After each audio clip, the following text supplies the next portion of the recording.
Luha. Luha. Para kay sino mo na gina-dedicate ang imong spoken poetry? Para kay... Sige na.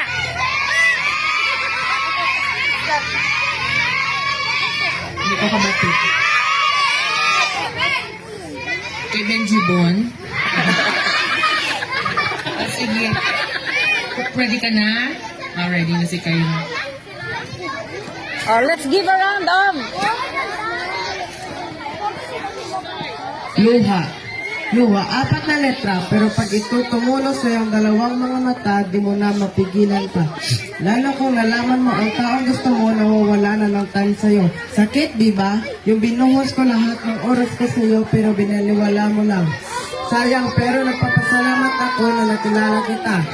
Totoo pala ang sinasabi ng iba. Sa una ang masaya, sa huli luha ang tutulo sa iyong mata.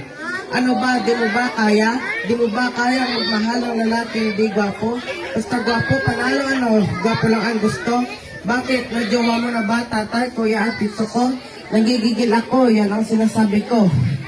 Aanhin mo ang lalaking gwapo kung wala namang respeto.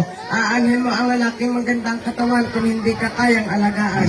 Aanhin mo ang taong pera kung susumatan ka rin pala.